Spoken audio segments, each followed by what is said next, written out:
patung pahlawan Australia yang pernah berperang. Dan orang-orang yang merusak ini adalah orang-orang yang tidak menghargai siapakah dia itu. Kenapa? Karena mereka membela di Palestina. Katanya, kenapa pemerintah Australia tidak membela orang Palestina? Ya, saya hanya ingin sampaikan, mereka kurang menghargai pahlawan ini karena mereka bukan orang Australia asli. Tapi kalau orang Australia asli yang tahu betapa besarnya pengorbanan orang yang mati, tentara, menderita, ditembak, hancur badannya, mereka akan menghargai. Ya, begitupun dengan kita. Kadang-kadang saya lihat ada orang kurang menghargai apa arti dari pengorbanan Tuhan Yesus Kristus. Kenapa mereka kurang menghargai? Karena mereka tidak sadar akan betapa besar kasih Tuhan dalam hidup kita, sehingga rela berkorban untuk kita. No, apa yang Tuhan lakukan? Kalau saudara tahu siapa kita, baru kita bisa mengerti bahwa Tuhan itu melihat semua manusia. Tidak ada satupun yang benar, tidak ada satupun yang mencari Tuhan, tidak ada satupun yang berbuat baik di mata Tuhan. Firman Tuhan katakan, perbuatanmu itu semuanya itu adalah tidak ada kebenarannya. Tetapi Tuhan mengasihi kita, Dia rela berkorban untuk kita. Itulah yang harus kita sadar, bahwa sebenarnya semua kita itu tidak layak, tetapi Ia mau berkorban untuk kita, melayakkan kita. Kita yang kotor, Dia menyucikan kita. Kita yang sudah berbuat dosa, Ia mau mengampuni kita dan menghapus dosa kita. Kita yang pernah menyangkal Dia, pernah menolak Dia, Dia mau untuk membela kita dan menerima kita. Bukankah itu luar biasa? Oleh karena itu, setiap kali kita mau makan roti dan ini, ingatlah bahwa ada Tuhan yang mengasihi kita. Biarlah kita ambil dengan penuh kasih dan penuh penghormatan, dengan penuh syukur di dalam hidup kita. Mari kita sama-sama bangkit berdiri, dan kita akan baca satu ayat. Saya akan baca ini, ya. Sebab apa yang telah kuteruskan kepadamu telah aku terima dari Tuhan, itu bahwa Tuhan Yesus pada malam waktu Ia diserahkan mengambil roti, dan sesudah itu Ia mengucap syukur atasnya. Ia memecah-mecahkannya dan berkata, inilah tubuhku yang diserahkan bagi kamu. Perbuatlah ini menjadi peringatan akan aku. Mari kita makan bersama-sama dalam nama Tuhan Yesus Kristus.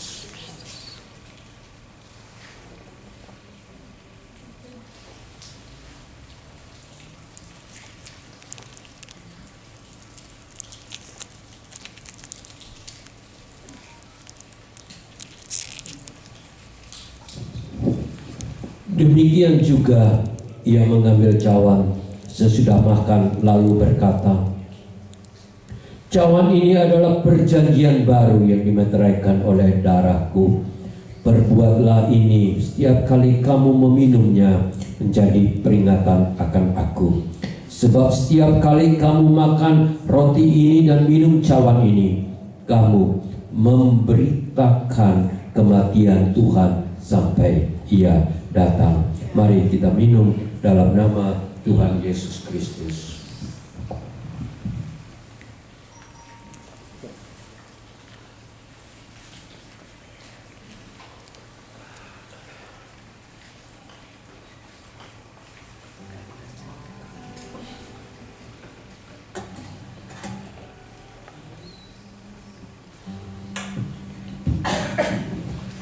Kami bersyukur Tuhan,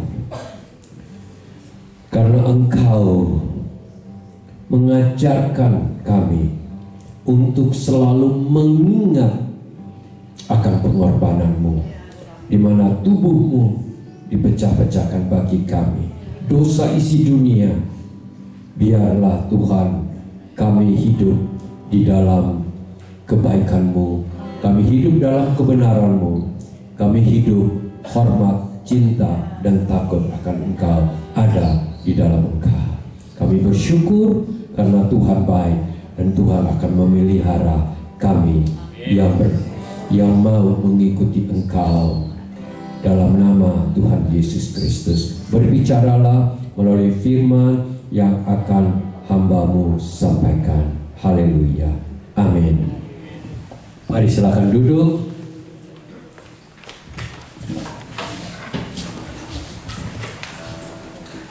Mari sama-sama kita buka Injil Lukas.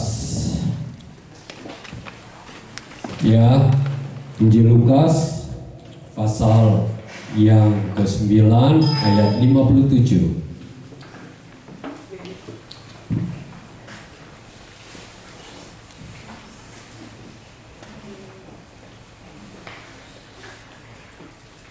Sampai ayat yang ke-62.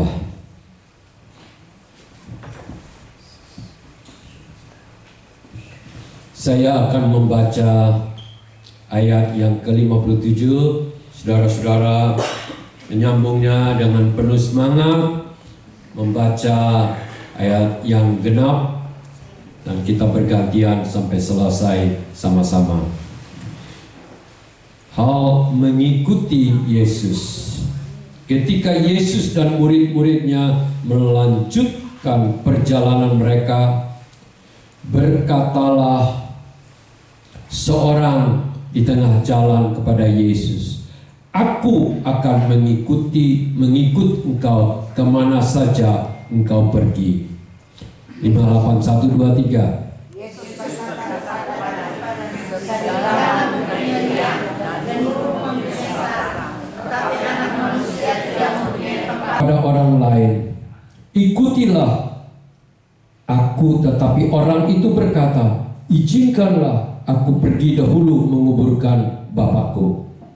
Tetapi Yesus berkata kepadanya, "Biarlah orang mati menguburkan orang mati, tetapi engkau pergilah dan datanglah kepada Allah." Dan seorang lain lagi berkata, "Aku akan mengikuti engkau, Tuhan, tetapi izinkanlah aku pamitan dahulu dengan keluargaku." Tetapi Yesus berkata, "Siapa orang yang siap untuk membaca tetapi mereka tidak layak untuk kerajaan Allah." Hari ini saya akan berkhotbah bertema ketidaklayakan. Ketidaklayakan kita di hadapan Tuhan Yesus Kristus. Ya, kita ada beberapa hal yang orang salah mengerti. Yang penting saya mengaku Tuhan Yesus adalah Tuhan, itu sudah cukup. Ya, bahwa engkau percaya itu benar, tapi itu adalah permulaan engkau dan saya menjadi pengikut yang benar atau tidak benar.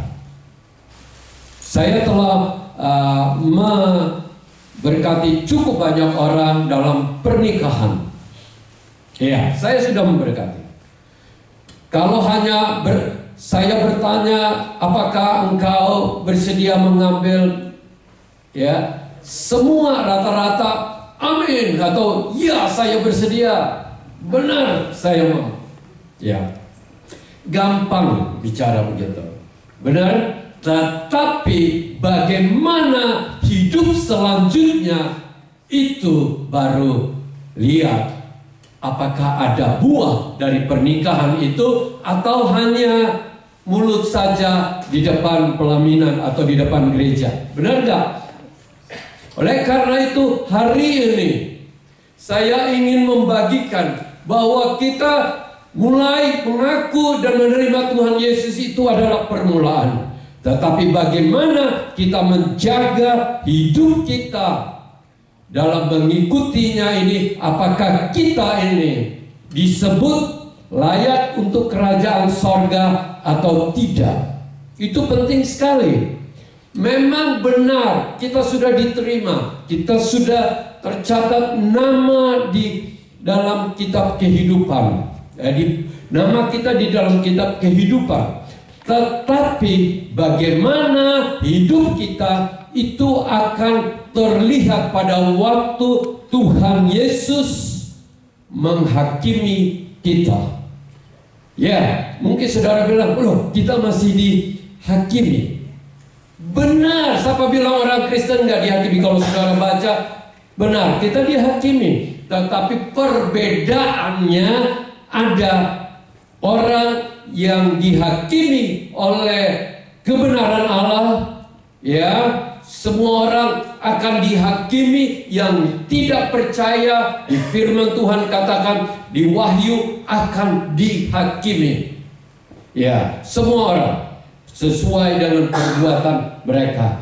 Tetapi orang-orang yang sudah percaya, yang ada di dalam Kristus, penghakimannya itu bukan soal masuk sorga atau tidak masuk sorga, karena kita yang ada dalam Kristus itu masuk sorga. Yang benar-benar dalam Kristus, bukan hanya mulut doang, yang benar-benar masuk sorga. Ada pertobatan, itu nanti masuk sorga, ya. Tetapi nanti kita dihakimi itu dites pakai yang di Rasul Paulus katakan dalam 1 Korintus 3 itu, apakah kita itu, perbuatan kita itu yang seperti jerami atau rumput kering atau kayu kering, ya, ataukah kita ini, perbuatan kita itu, pengikutan kita itu adalah terbuat dari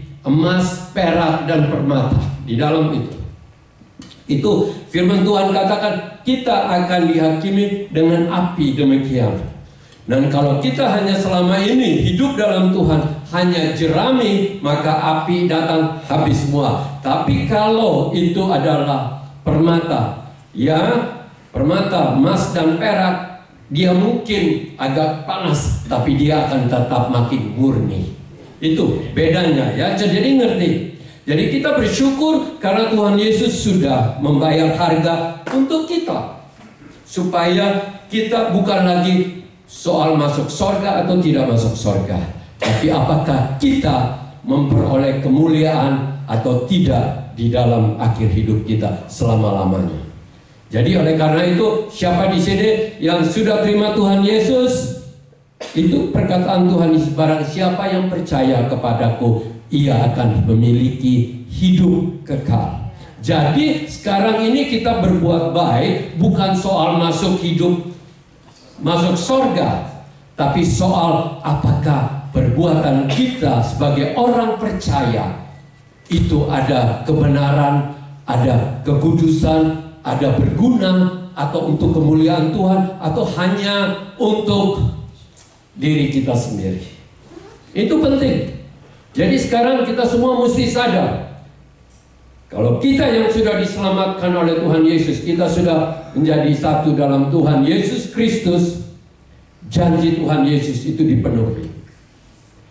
Ya, tetapi harus jaga. Sekarang ini yang kita mau belajar. Ini orang-orang Yahudi ini, mereka sudah datang percaya kepada Taurat. Ya. Dan ini satu orang ini, waktu Tuhan Yesus ada banyak orang, dia datang. Dia bilang, aku mau mengikuti engkau. Kalau orang, ya, kalau seorang guru, itu kalau dia mau diikuti oleh murid, tentu gurunya akan senang, bukan? Oh baik, mari silakan. Ya. Kita pun sebagai pendeta, kalau ada orang bilang mau ke gereja, silakan, senang, gitu. Nah, tetapi kenapa perkataan Tuhan Yesus ini begitu tajam? Ya, dia berkata begini, Ini ada dia berkata, serigala mempunyai liang dan burung mempunyai sarang, tetapi anak manusia tidak mempunyai tempat untuk meletakkan kepala. Dia hanya bilang mau mengikuti, tapi jawaban Tuhan Yesus demikian. Kenapa? Karena Tuhan Yesus tidak melihat apa yang dikatakannya, tetapi apa yang ada di dalam hati. Saudara-saudara, waktu Nikodemus datang kepada Tuhan Yesus, seorang Farisi guru besar, satu orang yang alim ulama di Sanhedrinnya ini Israel itu, dia bilang datang, wah engkau dipakai Tuhan oleh Balik Bapa di sorga sehingga engkau bisa membuat ini. Itu pujian. Tetapi Tuhan Yesus tidak menggubris kata yang dia puji itu. Langsung Tuhan Yesus katakan, kalau engkau Nikodemus tidak lahir baru, engkau tidak masuk kerajaan sorga. Karena dia tahu Nikodemus seorang pemimpin, tetapi tidak mengalami kelahiran baru. Dia katakan itu. Dan orang ini satu mengikuti, ini banyak orang. Ya, karena selain Tuhan Yesus yang sudah memilih 12 orang muridnya yang dia pilih, ada juga 70 orang yang mengikuti dia, yang kemanapun, ya mereka juga ikut. Namanya kayak gini lah, murid Om Sam mungkin Roni saja, tetapi kita di sini semua ini adalah juga murid Om Sam, gitu ya, gitulah, begitulah, mirip gitu ya. Karena Om Sam lagi siapkan dia jadi pendeta, jadi gitu. Ya, nah, saudara, kenapa Tuhan Yesus berkata demikian? Karena orang ini bilang mau ikut, tetapi dia hanya melihat, wih, ini orang hebat ini, bisa jadi negarawan ini, bisa jadi raja ini. Saya mau ikut dia. Ya, ini orang ini dia bisa luar biasa dipakai dengan mujizat. Berarti dia dari sana.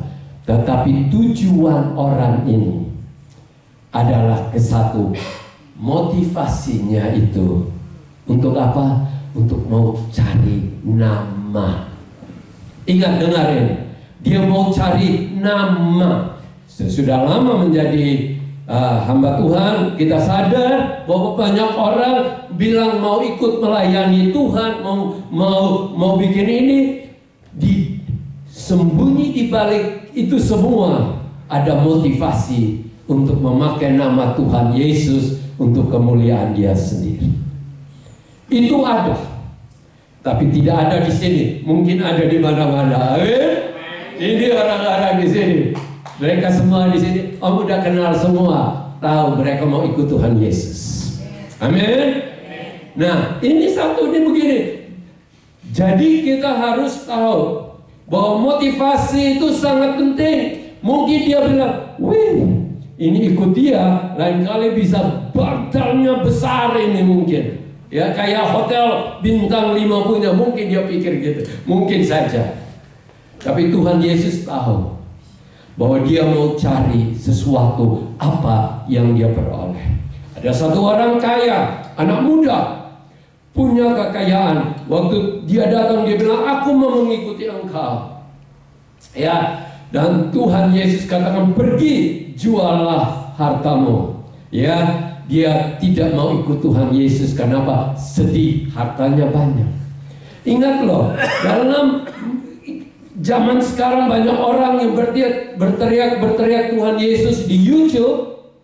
Bukan berarti mereka tuh orang percaya sungguh-sungguh. Mereka hanya cari gini, like, apalagi subscribe, ada lagi apa? Uang dari YouTube. Bisa. Semua orang apalagi pakai nama yang paling populer di dunia ini hanya satu, Yesus Kristus. Pakai nama itu, benar nggak? Oleh karena itu kita harus hari ini benar-benar lihat pengikutan kita kepada Tuhan ini dengan tulus ikhlas untuk mencari kebenaran, mencari kerajaannya, ataukah kita ini sedang rame-rame ini Waktu zaman anak-anak muda masih tahun 80-an nyanyi-nyanyi. Ya, mereka kalau hari Minggu tuh nyanyi tuh pakai baju kelihatan kayak malaikat. Habis itu, mungkin Pak Daniel tahu, habis itu lari ke tempat bar-bar untuk ini aja senang-senang. Mereka lagi cari yang bahasa sekarang katakan pernyataan diri. Benar gak? Biarlah kita hari ini kita benar-benar jangan sampai pada waktu kita menghadap Tuhan dan Tuhan katakan engkau tidak layak karena engkau ini aku tidak kamu aku kenal. Jangan sampai demikian. Kalau di muka bumi, ya, kalau kita ditolak imigrasi seperti yang saya pernah cerita, hati bisa sedih. Untuk masuk ke Australia kita bisa sedih. Ya, itu bisa rubah, bisa pergi ke negara lain. Apalagi sekarang lebih ramai orang ke Jepang daripada ke Bali sekarang. Ya, kita bisa pergi ke negara lain. Tapi saudara-saudara, di sorga tidak ada lagi yang namanya sogok. Petrus, ini saya ada emas. Kasih ya, buka pintu untuk saya. Petrus bilang, mas, itu lihat itu batu-batu itu. Dia kelihatan itu emas semua. Nggak bisa disogok, bukan? Oleh karena ini kesempatan untuk setiap kita hari ini, tolong menyelidiki, izinkan Roh Kudus menyelidiki hati kita. Bagaimana pengikutan kita? Apakah purely, sungguh-sungguh murni untuk mencari Dia ataukah tidak? Ingat, Ibu Ruth selalu katakan ayat emasnya. Siapa ada yang ingat ayat emasnya Ibu Ruth? Ada Matius 6 ayat 33. Coba Evita, supaya kita sama-sama baca. Saya percaya ini yang menguatkan dia dalam segala macam badai kehidupan.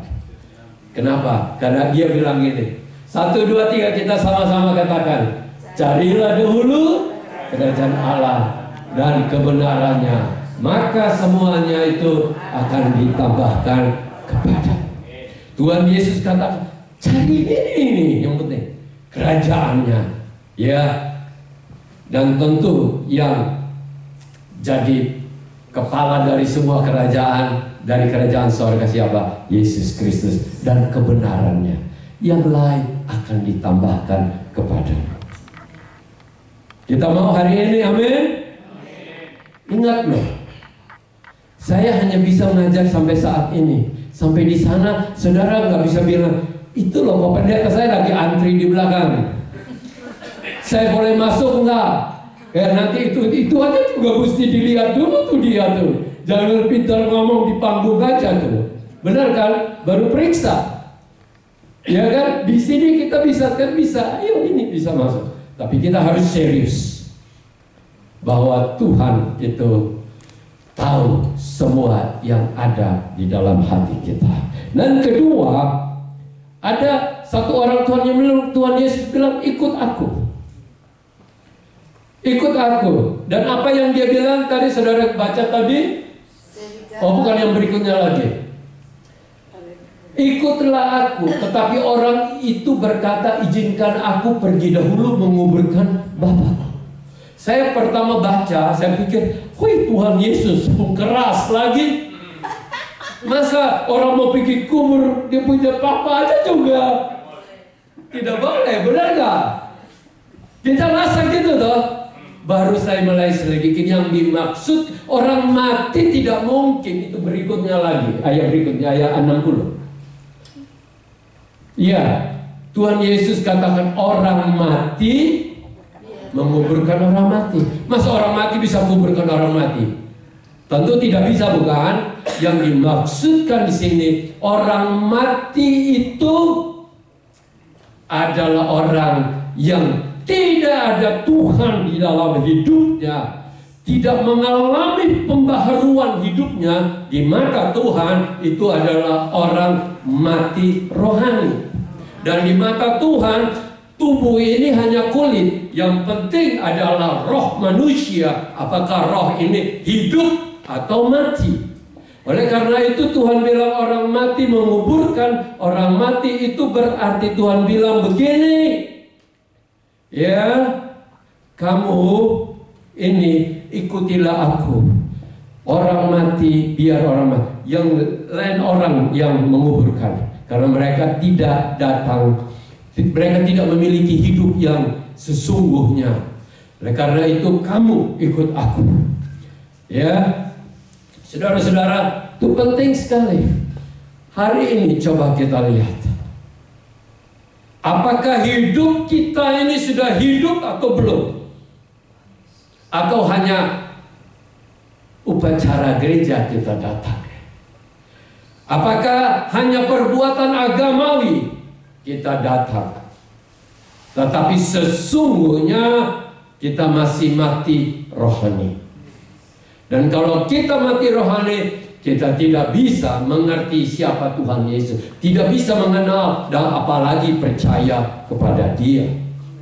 Oleh karena itu kita harus minta Tuhan, Tuhan saya mau menjadi orang hidup. Dan firman katakan, kalau engkau mau hidup, percayalah yang mempunyai kehidupan itu, sumber kehidupan itu adalah Yesus.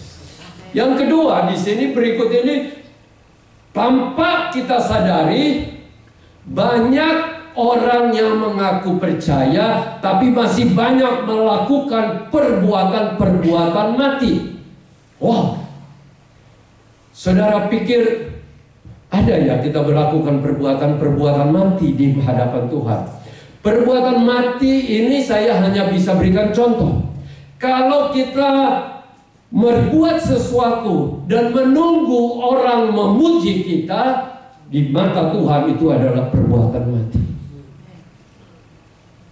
Kalau kebaikan kita untuk dilihat oleh orang, itu perbuatan mati. Tuhan Yesus waktu memarahi, menegur orang-orang Farisi, mereka melakukan segala macam upacara. Wih, kalau kita lihat kudus banget, tapi dari luar, dalamnya mungkin kudis. Saudara-saudara, bisa orang bisa kelihatan di luar, tapi di dalam kita tidak tahu, di kuburan di dalam. Oleh karena itu perbuatan mati itu harus kita hindari. Perbuatan mati itu yang apapun yang kita lakukan yang tidak memuliakan nama Tuhan. Aduh, sulit ya kalau gitu. Kita tidak bisa hanya melakukan supaya kita dipuji orang. Kita harus melakukan apapun biarlah nama Tuhan yang dipuji. Satu ayat ini untuk menambah kepada kita untuk ini di Kolose 3 ayat 17.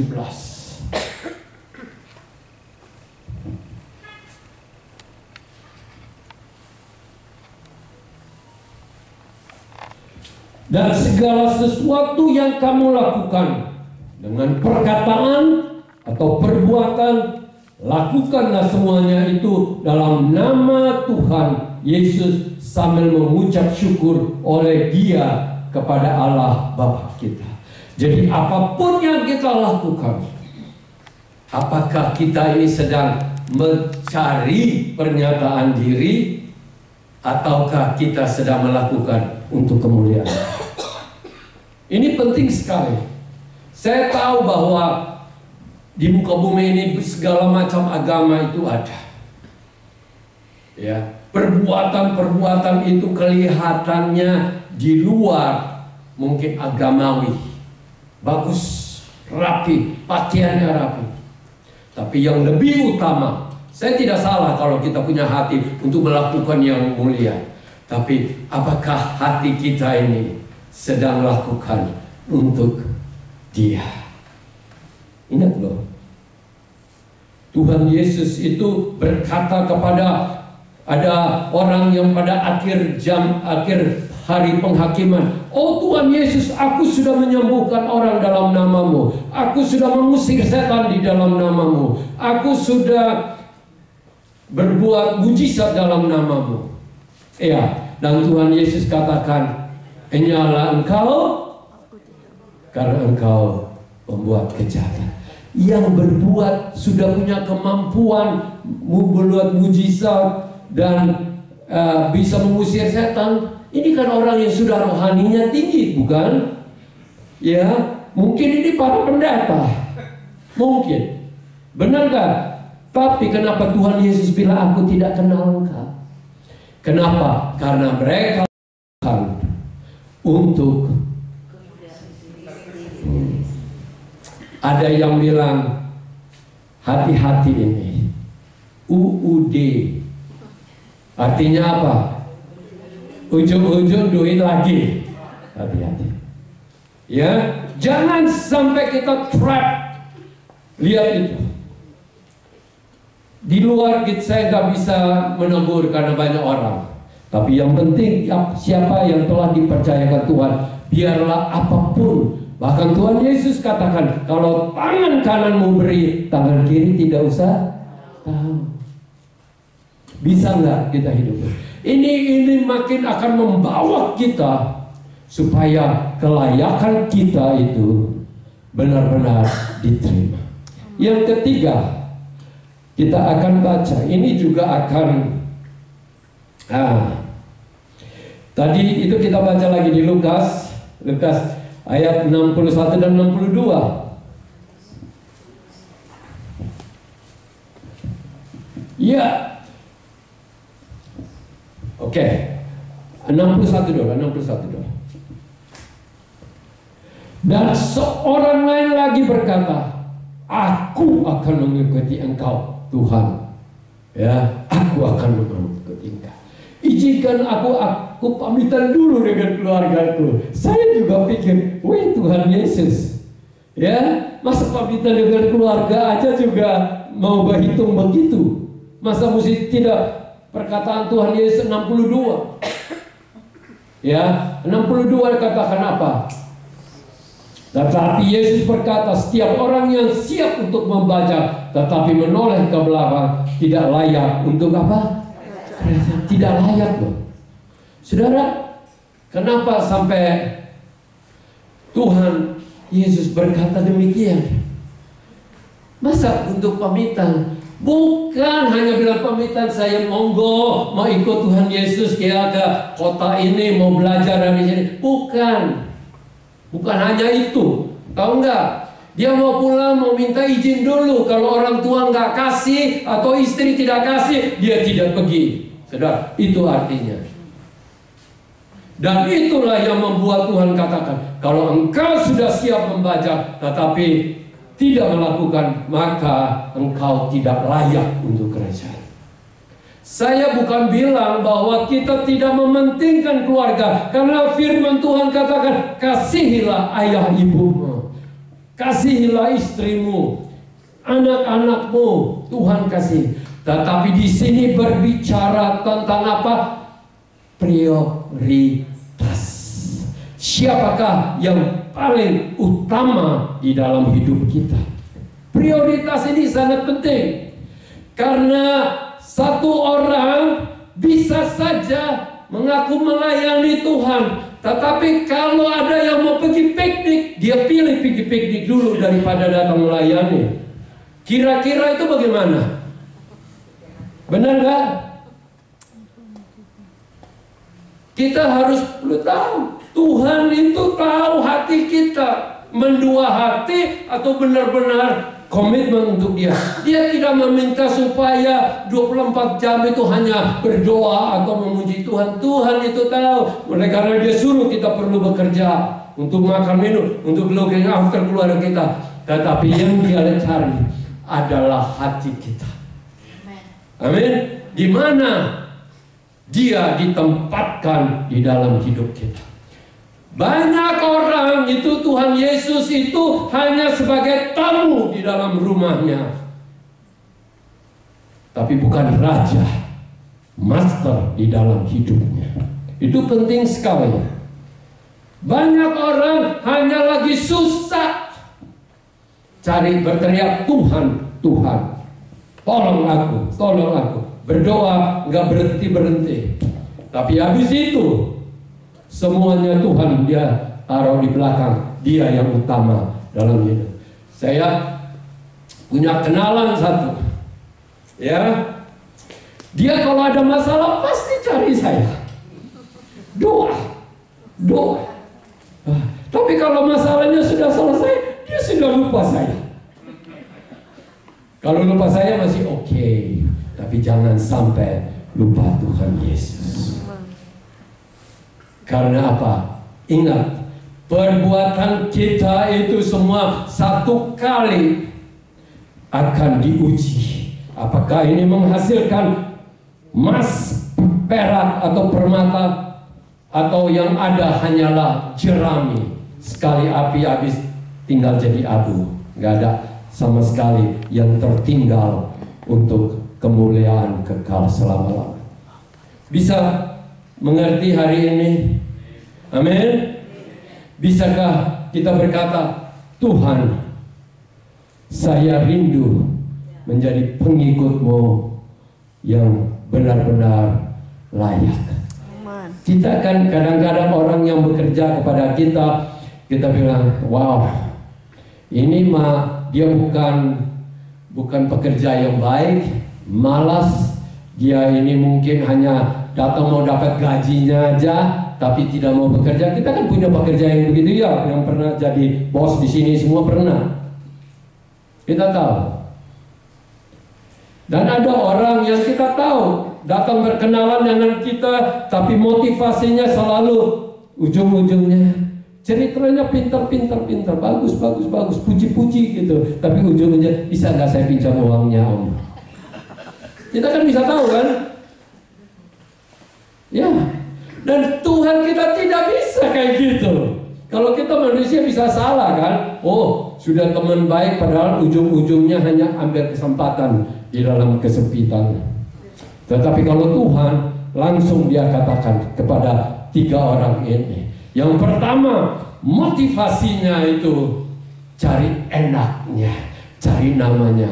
Mungkin saudara pernah ingat ada satu pendeta yang bernama Naresh yang pernah khotbah di sini. Beberapa bulan yang lalu dia katakan, dia bertanya begini, waktu itu mungkin di sini atau ada di kapal, dia bilang begini, engkau mengikuti Tuhan, apa yang ada di dalam hatimu? What drive you? Apa yang ini? Ya, terus dia bilang begini, banyak orang yang mengaku Kristen datang ke Tuhan sebenarnya bukan mencari kebenaran kehidupan dan menerima Dia dengan segenap hati, tapi apa? Apa yang bisa saya peroleh? Apa yang bisa memperbaiki saya? Tambah berhasil. Apa yang bisa saya membuat saya kaya? Apa yang membuat saya dibela? Hanya untuk I. Jadi hidup ini bukan berfokus kepada Tuhan, tetapi berfokus hanya kepada I. Jangan sampai kita demikian. Karena satu kali kita semua, setiap kita akan berhadapan dengan Dia. Apakah Dia berkata, engkau adalah hambaku yang setia, atau Dia berkata, enyalah engkau. Ini memang keras. Tetapi satu ayat yang saya akan bagikan yang ini yang paling terakhir adalah Lukas 14 ayat 27. Jangan pikir, oh jadi orang Kristen itu enak-enak. Ya memang, ya. Lukas 14 ayat 27 terakhir. Barang siapa tidak memikul salibnya dan mengikuti aku, ia tidak dapat menjadi muridku. Iya. Mungkin ikut rame-rame, tapi itu tidak pernah termasuk dalam bilangannya Tuhan. Ya, banyak orang ikut bikin rame itu ada. Hanya berteriak-teriak aja. Tapi apakah kita mau?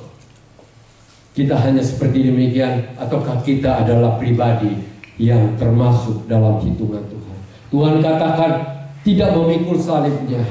Artinya di sini saya tulis orang yang tidak rela berkorban, orang yang tidak rela untuk mau berat ikut Tuhan itu, pikul.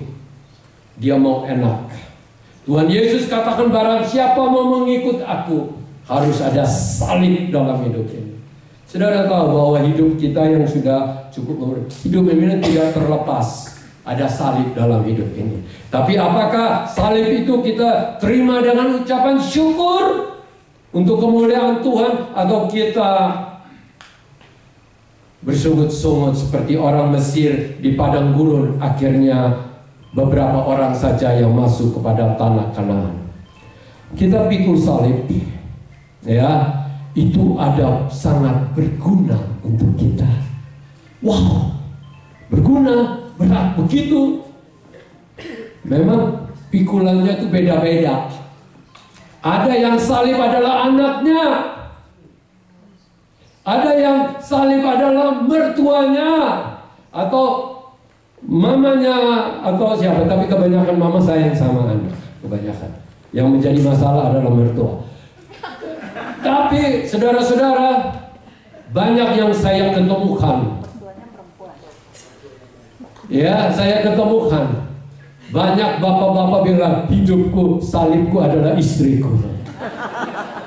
Saya ini berat dengan ada KKR di Manado, lagi makan-makan di depannya Danau Tondano, lagi mau makan. Tahu-tahu sang istri sudah marah, bapak ini dia yang sponsor saya. Dia dulu orang ada berduit dari sini, undang saya untuk khotbah di sana. Terus sedang khotbah dia bilang, istrinya marah hanya hal kecil. Terus istrinya pergi, dia bilang, Pak Sel, ini salibku. Memang gak mudah, karena sebagai suami istri masing-masing punya perbedaan karakter.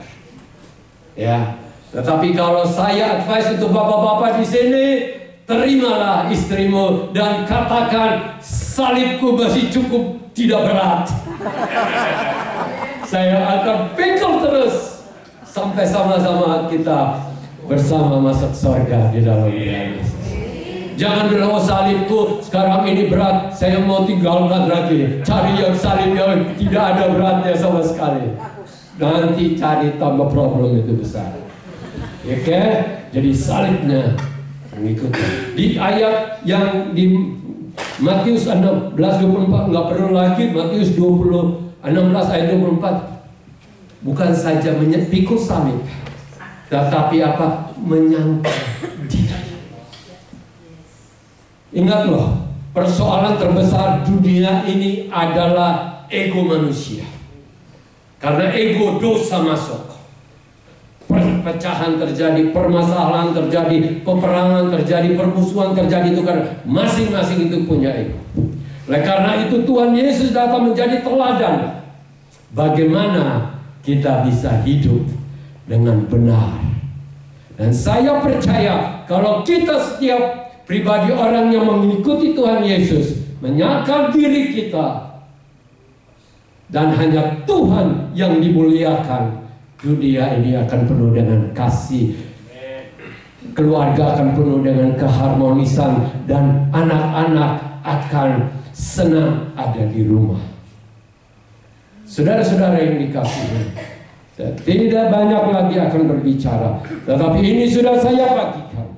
Bagaimana kita lakukan, harinya akan menentukan masing-masing. Kalau kita masih bisa hidup lama, puji Tuhan. Tapi kalau kita suatu waktu dipanggil Tuhan, apakah kita sudah siap berhadapan dengan hakim di atas segala hakim?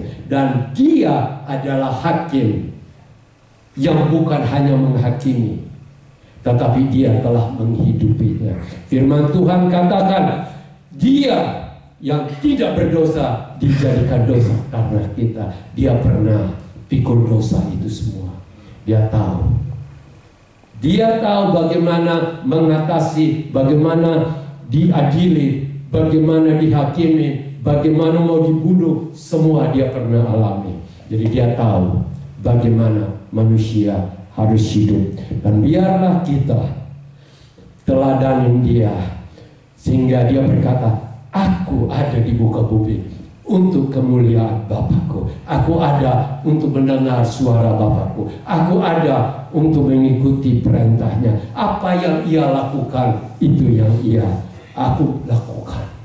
Apakah kita sebagai pengikut dia juga akan berkata, Tuhan, selama ini aku hidup untuk mauku sendiri, tapi hari ini aku mau menyangkal semua dan ikut salib, ikutin Engkau dengan penuh sukacita, bukan bersungut-sungut. Ada orang kerja sesuatu tapi dengan sungut-sungut. Kita semua mungkin pernah salah itu. Tapi hari ini kita katakan, Tuhan, saya mau memperbaiki. Saya mau bukan saja mau memperbaiki, tapi mau juga diperbaiki oleh Roh Kudus di dalam hidup kita. Mari kita sama-sama hari ini berkata, kita menaruh tangan kita di dada, tanda kita rindu hari ini. Kami mau Tuhan, kami mau Tuhan, kami mau Tuhan. Tuhan tidak bilang kamu bisa atau tidak bisa, itu hal kedua. Yang Tuhan mau adalah apakah kita willing, kita mau katakan, Tuhan, saya mau dibentuk, saya mau menjadi pengikut-Mu yang mengalami kelayakan dan mengalami kehidupan yang Engkau inginkan dalam hidup. Dan kalau Engkau mau, kita sama-sama berdoa sambil satu tangan di atas, satu tangan di dada, tanda bahwa Tuhan, inilah aku Tuhan, inilah aku Tuhan. Jangan izinkan perkataanmu itu tidak menjadi keutamaan di dalam hidupku. Biarlah Tuhan hari ini saya mau bertumbuh lagi, saya mau lebih sungguh-sungguh lagi. Jikalau hari-hari sebelum saya ada kekurangan dan kegagalan, mari Tuhan Engkau bentuk saya, supaya semua yang Engkau inginkan diketemukan di dalam hidupku. Dan Tuhan, inilah kami Tuhan. Kami benar-benar mau Tuhan, mau belajar untuk pikul salib dengan sukacita. Kami mau Tuhan hidup menyangkal daripada apa yang kami inginkan dan kami cita-citakan, tetapi kami mau melakukan apapun semua daripada-Mu dan untuk-Mu kemuliaan sampai selama-lamanya. Kau lihat setiap kami Tuhan, bentuk kami Tuhan. Biarlah Roh-Mu yang kudus, biarlah Roh-Mu yang kudus Tuhan, bentuk kami Tuhan, bentuk kami Tuhan, supaya kami menjadi ciptaan yang terus diperbaharui, sehingga nama Tuhan dimuliakan dalam hidup kami. Perbuatan-perbuatan yang besar itu dapat dilihat di dalam hidup kami, sehingga nama Tuhan dipuji, dimuliakan. Mari Tuhan, Kau lihat setiap kami di sini. Kami ada kekurangan, ada kesalahan, tapi hari ini kami mau willing, mau dibentuk oleh-Mu, mau ditegur oleh-Mu, supaya kami terus setiap hari mengalami pertobatan, hal yang kecil, hal yang besar, hal yang salah, semuanya kami mau bertobat dan hidup baru. Mari Engkau lihat setiap anak kami itu. Mari Engkau Tuhan jamah kami Tuhan, jamah kami Tuhan, supaya waktu-waktu kami ada di muka bumi ini yang tersisa ini dibentuk oleh-Mu, supaya kami layak. Engkau katakan, marilah masuk hamba-hambaku yang setia. Biarlah itu ada di dalam hidup kami.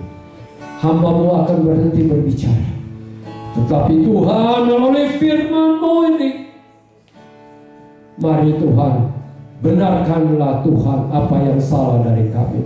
Kalau motivasi salah, rubah. Kalau prioritas kami salah, engkau rubah supaya engkau yang utama dalam hidup.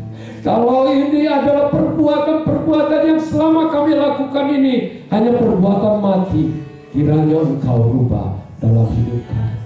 Mari Tuhan, engkau dapat mengubah, Roh Kudus dapat merubah, sehingga ciptaan yang baru itu makin nampak. Yang kelihatan adalah terang Kristus yang nampak dalam hidup kami. Mari Tuhan, hamba juga berdoa, kiranya suami istri yang pernah bercekcok, tapi hari ini mengambil keputusan bahwa saya berkata-kata untuk kemuliaan Tuhan, saya akan berbicara untuk kemuliaan Tuhan, saya hidup untuk kemuliaan Tuhan.